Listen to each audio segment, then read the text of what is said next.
welcome everyone. Greetings, and we're glad to have you here on the next edition of Office Hour Live. We are a live, open, virtual conversation on a weekly basis with the CED or Community and Economic Development team at Central State University Extension.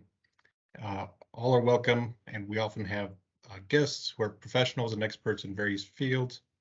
My name is Eric Smith. I'll be your moderator today.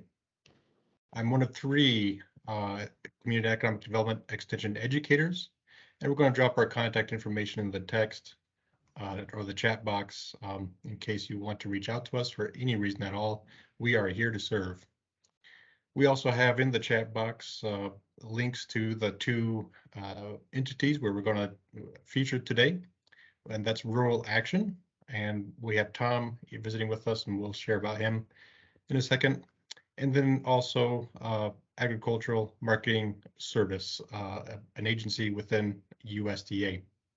But let me say first briefly that the Community Economic Development educators, we are here to support activities that encourage broad participation and result in social, environmental, and economic improvements as defined by the communities that we serve. So whether you're a farm, a business, a small business, if you're an Ohioan looking for employment or for whatever, or a community, a rural community or urban neighborhood, we are here to serve you and support you. Those are the ways that we serve. Each Thursday in the month of June, we've been visiting with different guests who have enlightened us on the resources that are available for small scale farmers to help you grow and sustain your work. I'm going to share my screen as we introduce our guests for today. So for a second.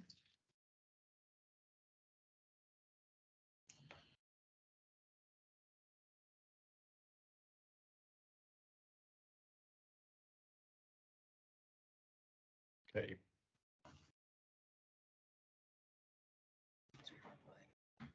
So, like I say, the focus for this series in June has been resources for small farmers. We've been focused on different aspects of USDA loan, grant, and cost share programs. We were scheduled to have with us today Juliana Arnett, and she is the local and regional food system senior marketing specialist with the USDA Agricultural Marketing Service. She had joined the agency in 2017 as the farm to school regional lead for the Office of Community Food Systems. And Tom, who will introduce in a minute, he's also run farm to school work. Prior to the USDA, served as the food system specialist for the Department of Health and Human Services for San Diego County in California, also director of operations for food systems at the Community Health Improvement Partnership. I do want to note that Juliana was going to join us today from her office in DC, but she was traveling back from a conference and got waylaid because of weather. Her travel plans were completely changed around. She's not able to join us. We will have her come back, and we'll announce when that is. And you'll want to be here for sure. I just want to share with you briefly, Agriculture Marketing Service. You have the link to their website in the chat. And if you go and look up the grants and opportunities, this is a short list of the things that they offer to communities and farms. And so, as you can imagine, this is a really important agency to learn about when you're thinking about growing the local food system where you are. So definitely want to come back when we can have her on. And then finally, we are really fortunate to have with us Tom Redfern. You know, in these workshops, often we pair the agency and their resources and someone representing their programs with somebody who has actually used those programs, just to get a better sense of some insight into how these can work for you. And Tom Redfern has worked with a couple of the AMS programs. And Tom is the Director of Sustainable Agriculture and Rural Action at Rural Action, where he's served since 2004. And that's been serving, hundreds of small-scale farmers over that time frame.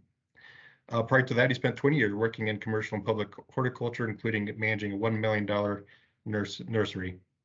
He's a graduate of Hocking College and Ohio University, where he studied natural resource management, botany, and environmental geography.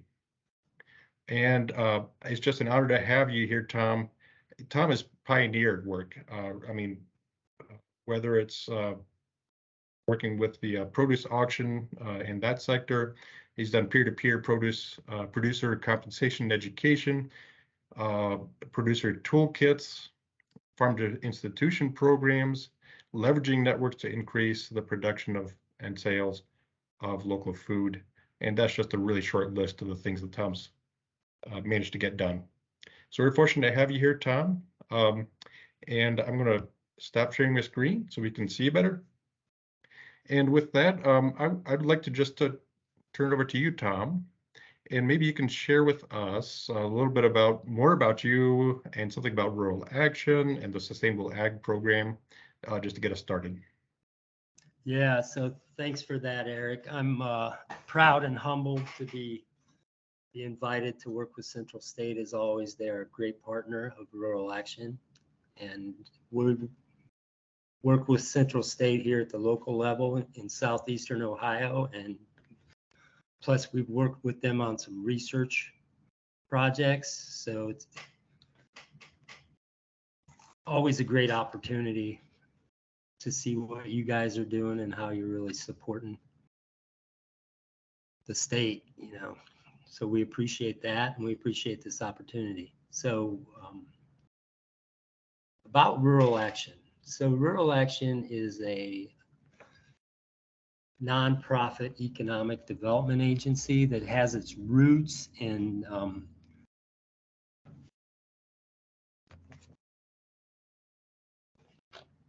what we like to think of as asset-based community development.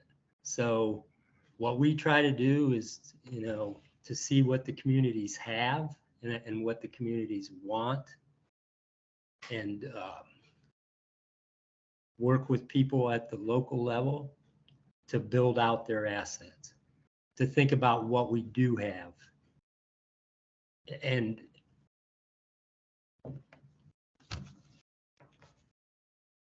ways we can work together to build that out as an economic driver, but also, you know, we think about like the three-legged stool approach. What's good for the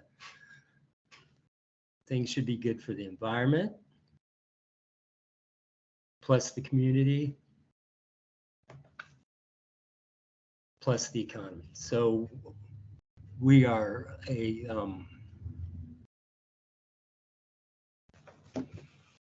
31-year-old organization as of this year. And then, so I think maybe you already did it, Eric, but could you put like our website in the chat maybe? I think you did it, so we're good. So people should feel free to check that out and learn more about us, because we have multiple programming areas. Like we have a zero waste program. We have watersheds that, you know, work to clean up the acid mine drainage that's around here. You know, so here in Appalachian, Ohio, there's a lot of remnants and like baggage. You might think of remnants of like the exploitative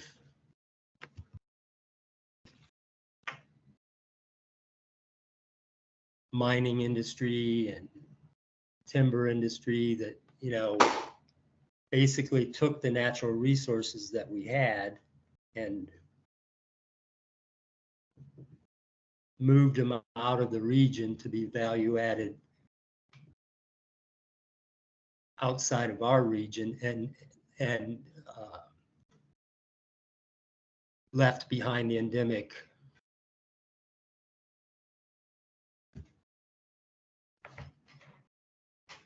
poverty and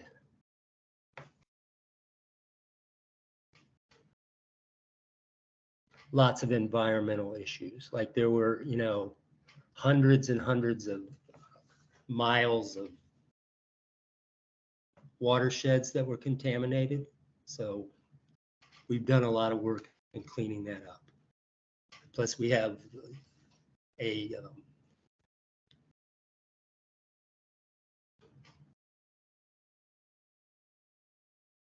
zero waste program. We have a sustainable energy program, and we have a forestry program that does a lot of work with non-timber forest products that we overlap a lot with the, plus with the ag program, you know, like we do a lot of things with forest farming too. So that's a little bit about rural action. So in terms of, yes. I have a quick question. Yes, In your discussion about rural action, can you talk about how you help farmers to even start on those environmental and conservation kinds of things? Because we work with a lot of small and beginning farmers like you do. And what are things that they can expect, and how can they even get on that path as they're starting out their farm from the beginning? Just kind of go through right. the So, processes and what to expect. right. So basically, we meet the producers where they are. Like we don't really advocate for like organic or anything else, but we show the resources which are there, and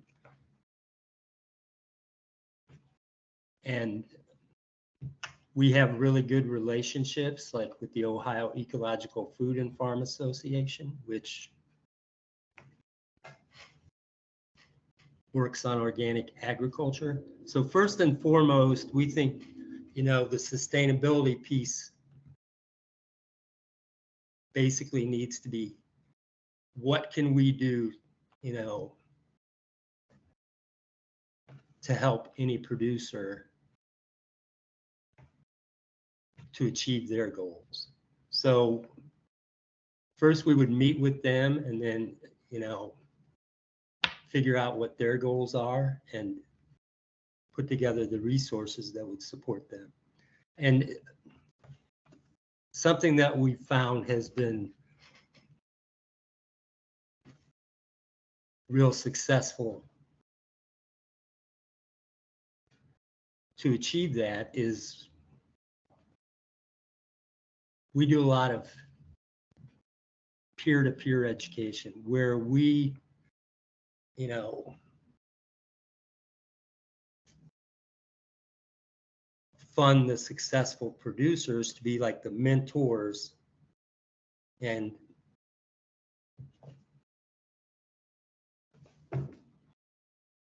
match them with mentees, you know, who are the beginners. So simple example would be like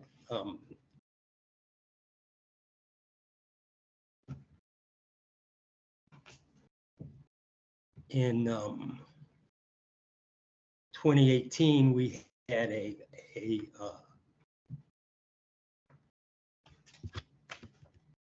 local food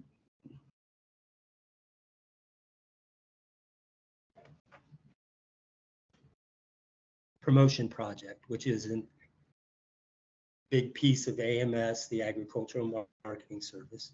And a big piece of that was to hold workshops and trainings at a farm we worked at called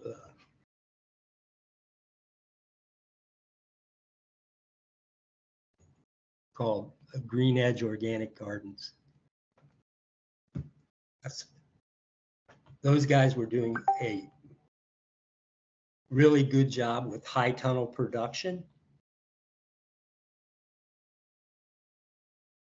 especially in the wintertime. So we branded like a training that we called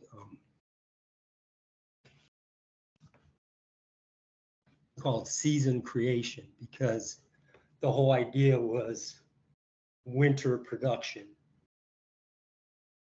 with high tunnels, which is a season where producers can get really high income.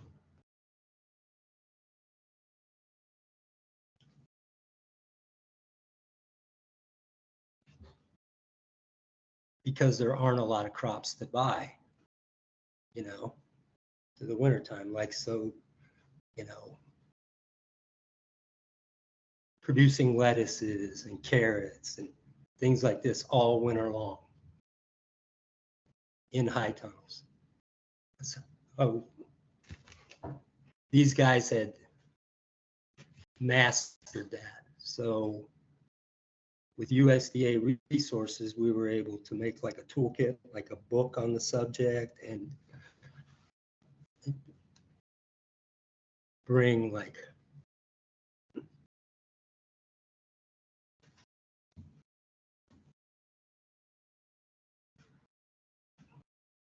hundreds of producers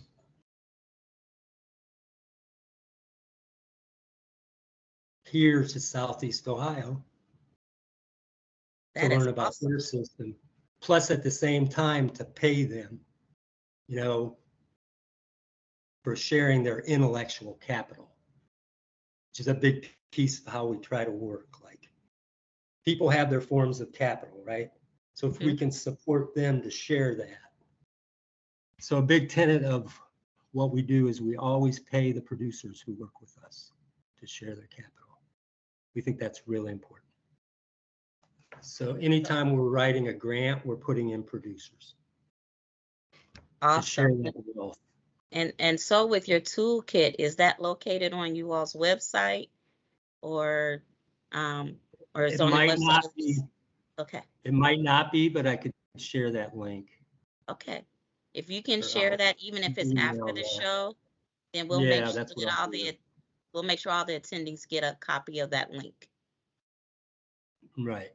And So then we they'll can have do also, that. yeah. So you can send it to us Plus- after the show and then Awesome. we'll email it out. Awesome. Plus, we have other tools, like we have seasonal charts and things we've developed too. So making materials, you know, for like producers and consumers. Like, here's one I'm going to hold up right now. It's something else, but basically this is like a guide for home consumers of what to do with, you know, all kinds of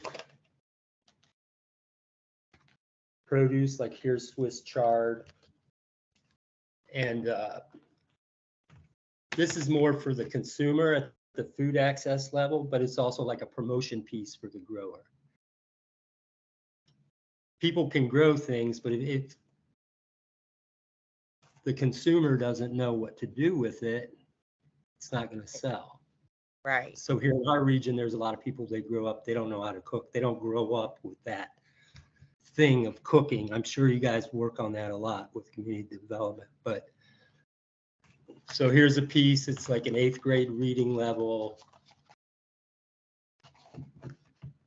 And it also has examples like a glossary, like, what does it mean to baste? What does it mean to simmer? I didn't grow up really knowing what those words meant. So, you know, and so things like that. Yeah. My grandmother just said, brush this on here and turn the heat down low. So I didn't know the terms until later. I just knew how to do it. Right. So, you know, She didn't use measuring working, cups or anything. She just like, so it's the right texture. It's done. I'm like, oh, okay. right, So it was cooking on a whole new level. right. So it's awesome you had a grandmother to teach you that, but there's, Yep. you know, whole generations, as you know, who are missing that. Yes. So we're excited to work with that It kind of sounds like food we need to, access work. our CED team needs to come and get a tour and participate in some of the programs that you have going on, because you've mentioned what you mentioned so far are some awesome programs. Yeah, that would be great. And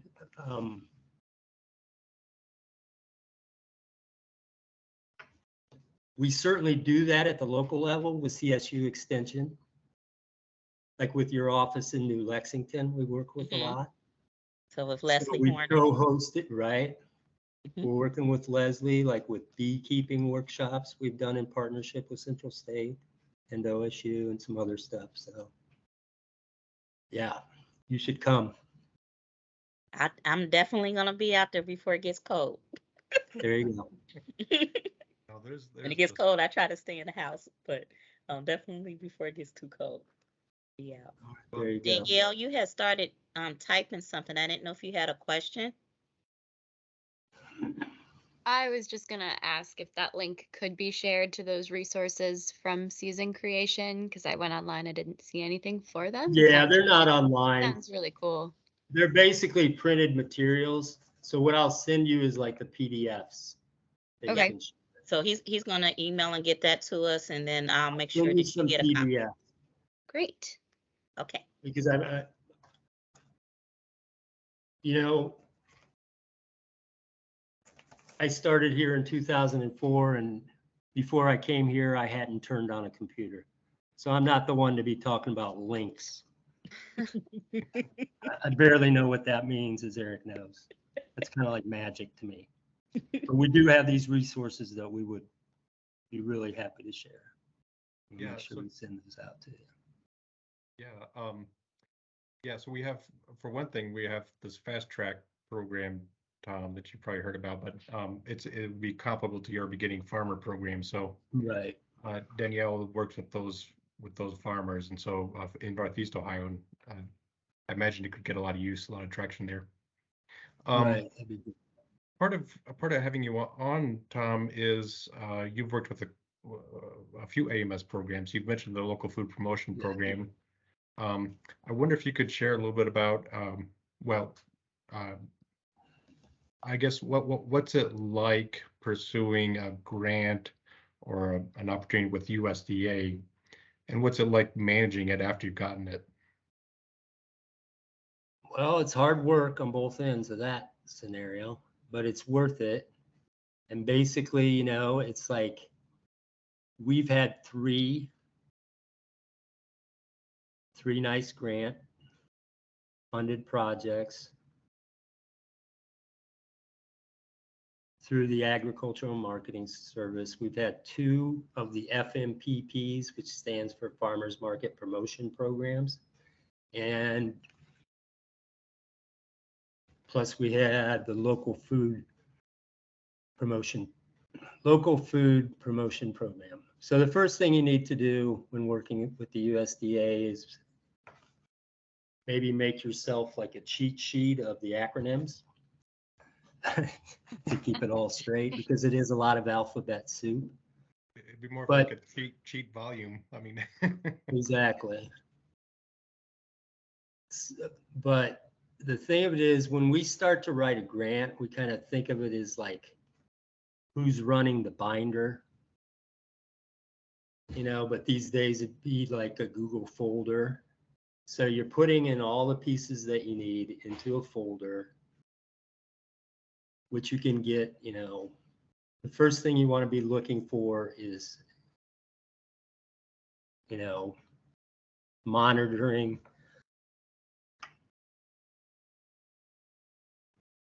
making sure you're monitoring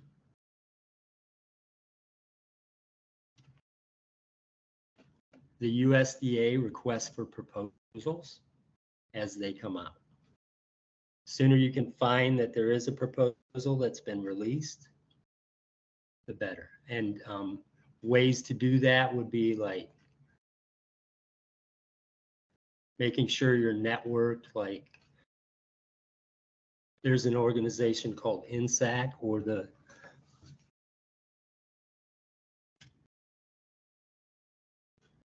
National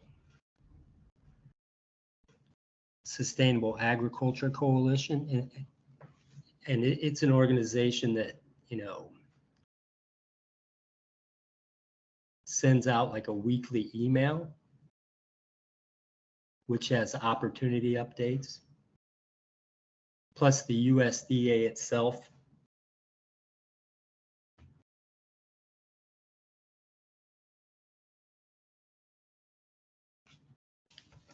also has newsletters you can sign up for. So making sure you're hooked into that information network of what's coming up. So once the RFP is out, which is the request for proposals, when's the due date? The big thing to always look for is what match is needed. So most of these agriculture and marketing service proposals require like a certain amount of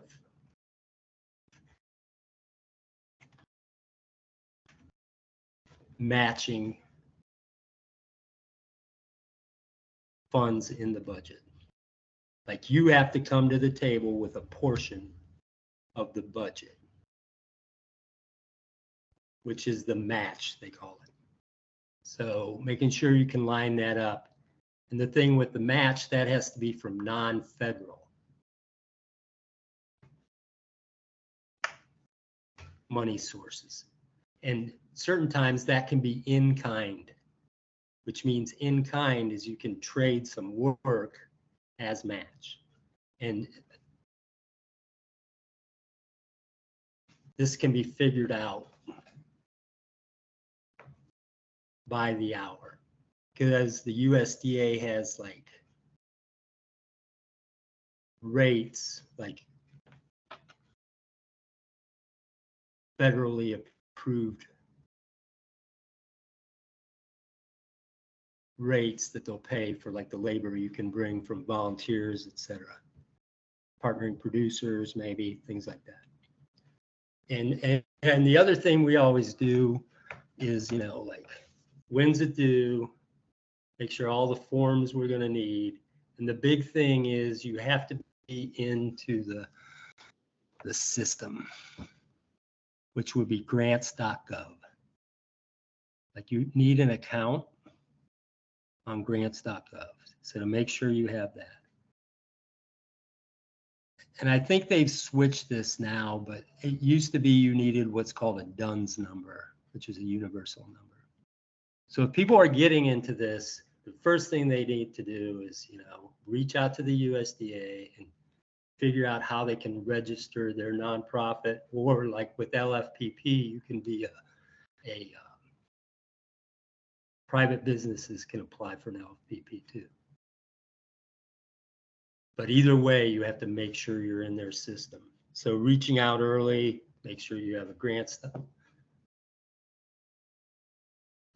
account to make sure you're registered in their, you know, they have certain systems you need to register to be in to make sure you get paid. So getting those ducks in a row would be the first step for anybody new to this. Yes. And it's not that easy. No.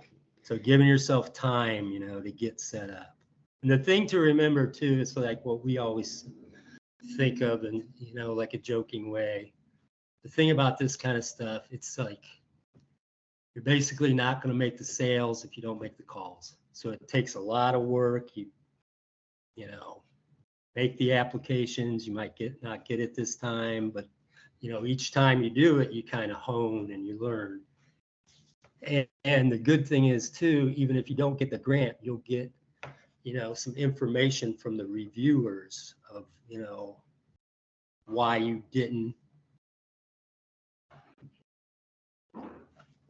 receive the, you know, the funding that time, and thinking about that, and, you know, here's what we needed to do. Here was the missing piece, and how can you bring that up next time?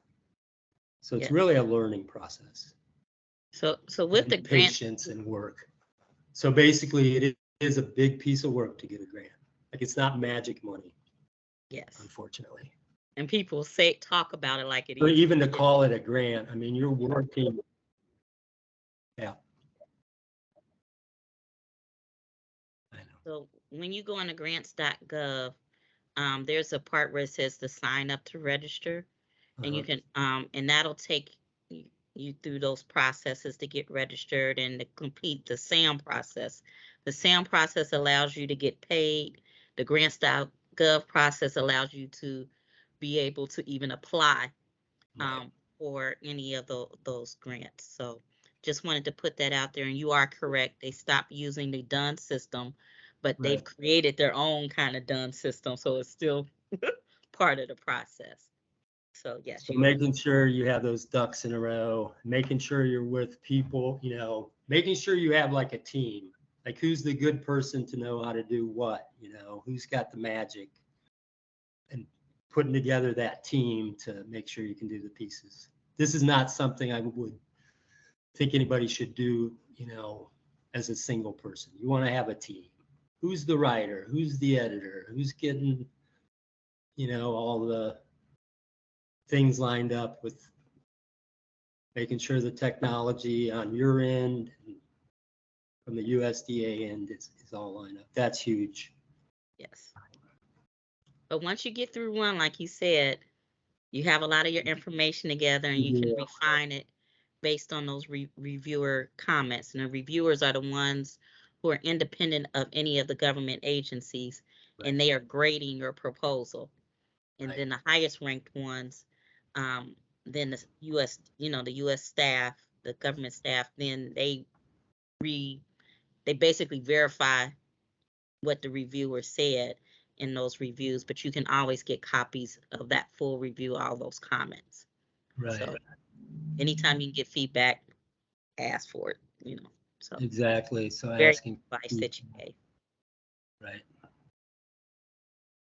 So that's a big keeping at it.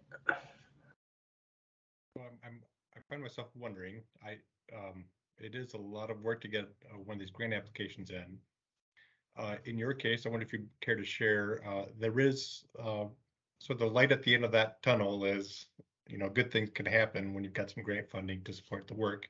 Right. I wonder if you care to share how you used your LFPP or FNF or Farmers Market Promotion Program monies, and maybe care to share a story of impact?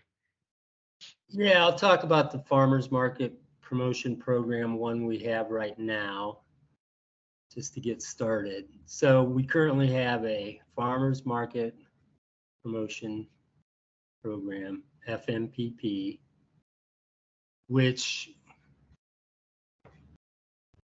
we basically began this one at the beginning of the year, 2022. And it is something we work together with the village of Shawnee, which is a small town in Perry County.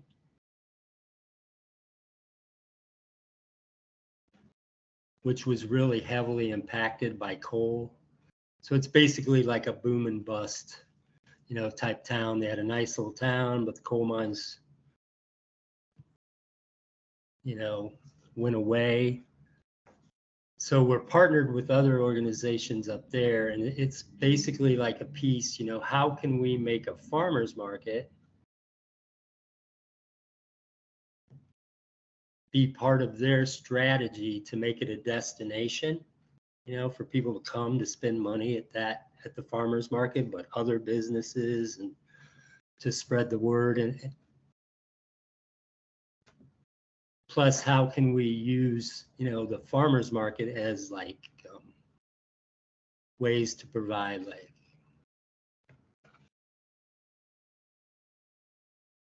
food access and health education and food education, and, you know, bringing people together as a community. All those things can come out of a farmer's market.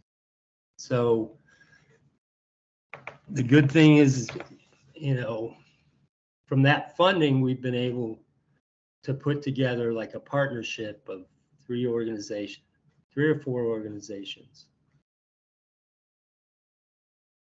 Like we're working with the Appalachian Center for Economic Networks, that's ACENET, and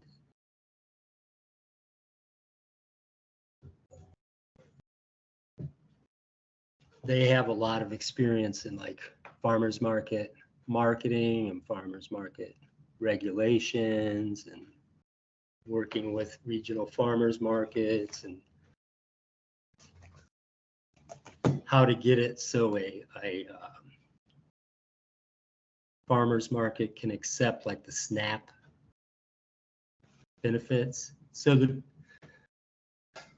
that's kind of an interesting, like a sidebar dilemma we ran into. Like the agriculture marketing service, like you can't use their funding directly to pay for anything to hook up to SNAP benefits, because that's a food and nutrition service funded project. So there's a lot of tricky regulations you have to navigate as you get these. But the beauty of this one has been like, we're taking the funding. Two things are really good from this project. Number one, this was not our idea. So and these things always work well, the best, if like the community's like, here's what we want. And once you hear that, you find the tools. Like I think of this funding and like the work we do is like there's holes in society. There's things that need to happen that aren't funded to happen, that can't happen. So basically we're putting together this funding to plug those holes. So we get this funding, and it came through the mayor, of Shawnee, that's been putting on a farmer's market for like 3 years down there, up there. So she came to us, with this idea and other partners. So it's like, so here's what we can do. We can go for a USDA, farmers market promotion program, because we're aware of the tools, right? So we took this knowledge, and a big piece we're doing is like, the first thing you need, to make a farmer's market, you need farmers, but you also, which is always the hardest part, but what you really need is like ownership from the farmers. Like the farmers should be the ones making the rules, enforcing the rules, making the hours, So the main thing we've been working on with this is like to build a board of the farmers, like a fiduciary board, like what, making sure they have the ownership, they have their own checking account, they have plans. So a big piece, we're going around to other farmers markets and meeting with representatives from other farmers markets to share that knowledge of, here's the way we do it. Here's the way we got SNAP funded. Here's the hours we use. Here's the regulations that we have on our books, to share the best practices from rural farmers markets. So, but to date, we've had 3 or 4 farmers markets. They've been successful. We're starting to get a little community of producers. There's music there. So that's an exciting one. But the big piece is, finding the people that are, will take the ownership. And certain exciting thing that's happened, there's a small store there, which is taking the opportunity to buy produce from producers that they'll sell at the farmers market. And what they can't sell, they sell at their store. So basically we're making food access at the market level, but also at the retail level. So thinking how it can positively impact the whole community has been fun. So that's kind of one little story. Yeah, no, that's great. I don't know. What I've always admired with your work, Tom, is you really do, you think about, like you say, right? Where's this tool, in this case, AMS programs, to fill a need that a community's identified, and through that you build collaborations and partnerships along the way that makes this the leverages that money into higher level impact. So I appreciate that. Yeah, you really want to spread the money. One of the places I've seen you do that well is the Chester Hill Produce Auction, and you use local food promotion funding to take that as a social enterprise and make it more sustainable. But I think that what I learned from you too over the years is, it's the whole, you have to think about the whole value chain. There's production that the farmers are doing. You have to find a way to aggregate and, process, and then of course distribute out to those out, get it to the consumer. And so that's one project where you used funding to fill a hole. And again, in response to what the community said in Chester Hill, the community of Chester Hill, I don't know if you care to share about that story. Yeah, that's a good one. So the Chester Hill produce auction was like my first project when I started at Rural Action. And early on, we had some funding from Rural Action with the idea being, how could we take the local food system,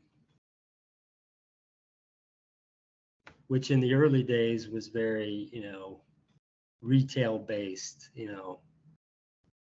farmers markets being the first kind of thing that popped out, of local food systems. But how could we take like the institutional purchasing power, like from schools, from universities, from hospitals, and harness a piece of that to build up the local food system?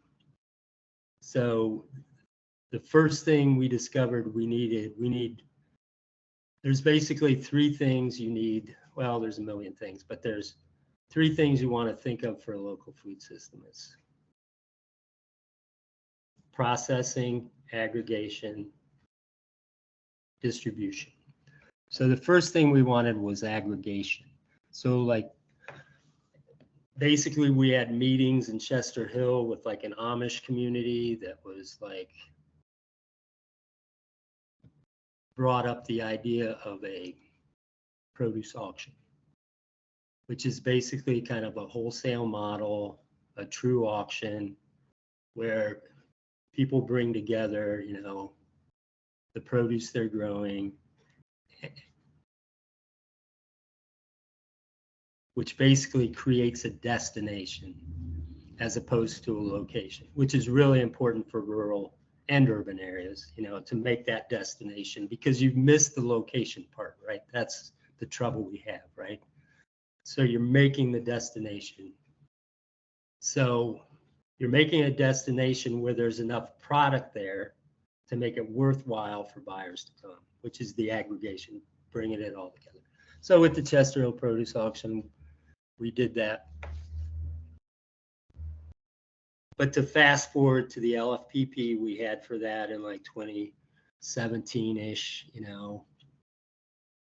basically we did that one around the concept of how could we harness, the populations that we had not too far from the produce auction. Produce auction is in,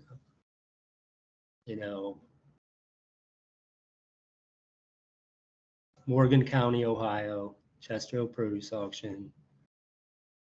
There's no 4 lanes. There's about 15,000 in population. No rail historically, so really rural.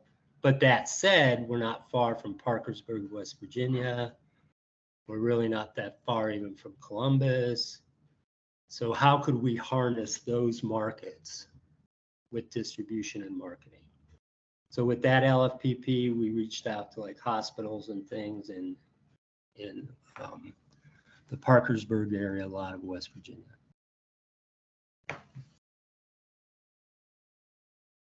As ways to expand into what they call, the micropolitan areas.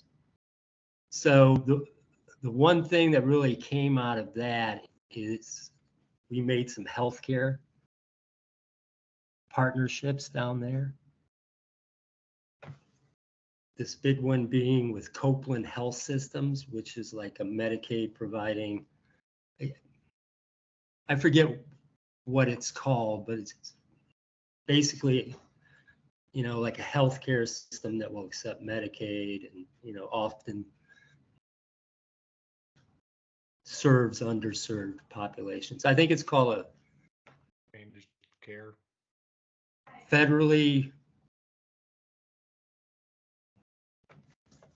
qualified healthcare systems, which is Copeland Health Systems in West Virginia.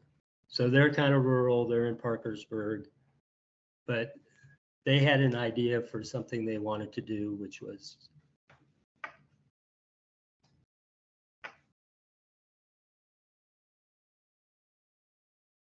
produce prescriptions, which is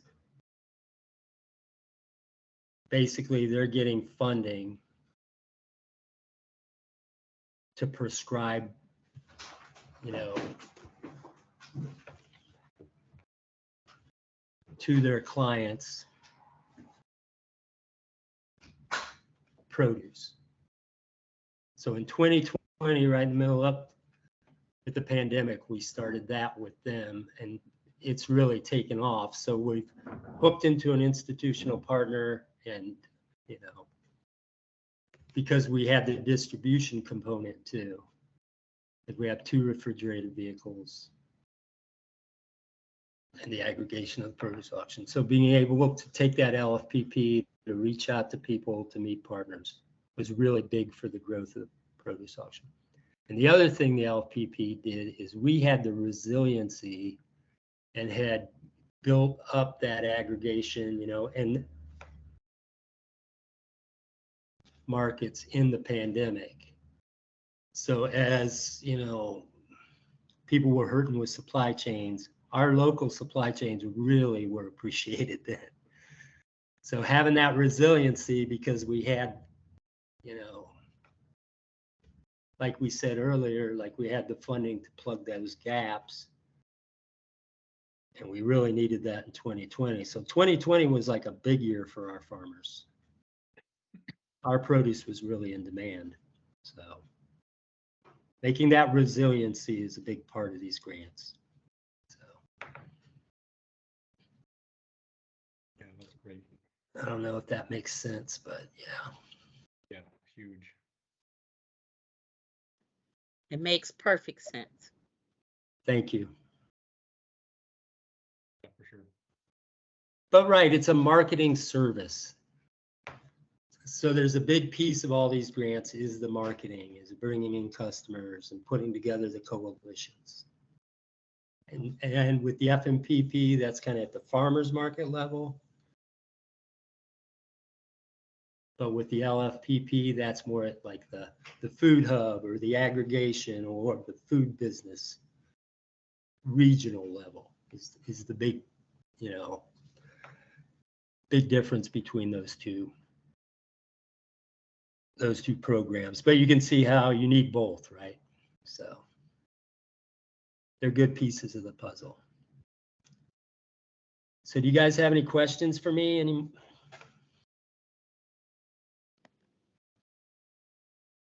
I just have a comment. I'm just excited. All the good things that Rural Action has done is good to hear it firsthand. I've Thank you. heard bits and pieces because I'm new to Extension, right? And just want to say that I appreciate all the work that you're doing and looking forward to being able to collaborate and partner with you down the line. Awesome.